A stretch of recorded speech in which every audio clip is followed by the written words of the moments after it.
I am more bullish than ever on Bitcoin. Michael Saylor bukan sekadar bullish dengan Bitcoin lagi, tapi dia tengah ubah realiti ekonomi Bitcoin secara senyap-senyap. Bukan dengan kod tetapi dengan kekuatan duit. Lupakanlah halving setiap 4 tahun sebab Saylor sekarang tengah buat halving tiruan. Halving ciptaan dia sendiri melalui pembelian secara manual hampir setiap bulan. Dan Assalamualaikum, salam kripto.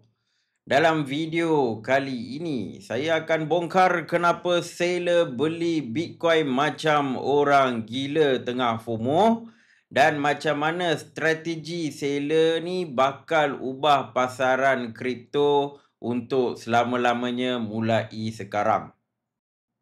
Kebanyakan orang ingat efek halving Bitcoin ni setiap 4 tahun tak boleh diusik langsung. Tapi sekarang ni ramai yang dah silap sebab selepas halving tahun 2024, Bitcoin miners hasilkan sekitar 450 Bitcoin setiap hari, lebih kurang 13,500 Bitcoin setiap bulan. Tapi MicroStrategy dia beli beribu-ribu Bitcoin setiap bulan. Kadang-kadang dia outbid seluruh pasaran. Dia jadi buyer terbesar dalam bulan tersebut. Kalau mereka beli 30 ke 50% supply baru yang masuk dalam pasaran, dia ibarat satu lagi halving yang dah berlaku hampir setiap bulan. Sekarang saya nak bagi contoh perkiraan. Kalau miners hasilkan 13,500 Bitcoin sebulan dan strategi beli 5,000 Bitcoin sebulan, tinggal 8,500 Bitcoin sebulan untuk seluruh dunia membeli. Dan yang paling menarik, dalam 6 bulan yang lepas, Michael Saylor je dah beli lebih 200,000 Bitcoin, lebih kurang 1,000 Bitcoin sehari. Dan sampai hari ni sejak dia start beli Bitcoin tahun 2020, dia tidak pernah menjual Bitcoin yang dia beli. And my last point to you, you do not sell your Bitcoin. So semua Bitcoin tu basically hilang daripada pasaran. Sekarang masuk part paling penting. Semakin Bitcoin susah nak dapat, kos untuk akses Bitcoin akan jadi makin mahal. Nak pinjam Bitcoin pun akan jadi sangat mahal. Michael Saylor ni bukan sekadar simpan Bitcoin. Dia sedang bina dia punya kubu kewangan menggunakan Bitcoin. Maknanya dia sedang tetapkan harga masa depan untuk Bitcoin bagi seluruh dunia kalau mereka nak membeli.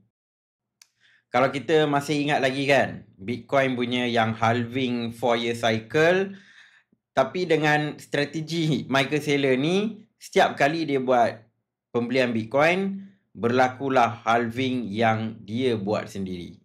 Efek halving ni sangat-sangat bersangkut paut dengan pembelian Bitcoin Michael Saylor. Jadi by 2036, miners hanya akan hasilkan 56 ketul Bitcoin sehari. Dan kalau Saylor terus buat apa yang dia buat sekarang, dia boleh memiliki lebih daripada 1 juta Bitcoin sebelum syarikat lain nak tiru strategi dia atau sebelum diorang nak buat apa-apa pun lah. Bila syarikat besar yang baru yang Magnificent Seven ni kan, Microsoft lah, apa semua nak masuk, by that time Bitcoin dah tak cukup, dan bila mereka tahu mereka dah tak mampu nak beli Bitcoin sebab supply tak banyak, mereka akan beli saham MicroStrategy. Jadi MicroStrategy ataupun nama baru dia strategi akan jadi ibarat central bank untuk Bitcoin. Sebagaimana central bank mengawal duit fiat, inilah impian Michael Saylor. Nah, yang paling lawak dia dah bagi tahu dekat semua orang dia punya master plan, apa dia nak buat, dan dia terus buat. Dia tak tunggu confirmation apa semua, dia dah nampak dia punya end game, dia terus buat tanpa ragu-ragu. Jadi dia sebenarnya bukan FOMO je, dia cipta satu sistem yang buat seluruh dunia ikut FOMO sekali dengan dia sampailah ke kerajaan US.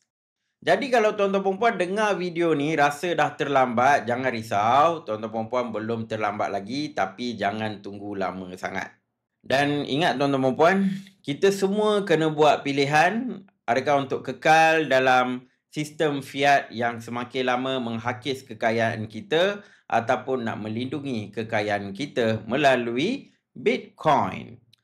Akhir kata, jangan hanya dengar apa big players cakap, tapi tengok apa big players buat.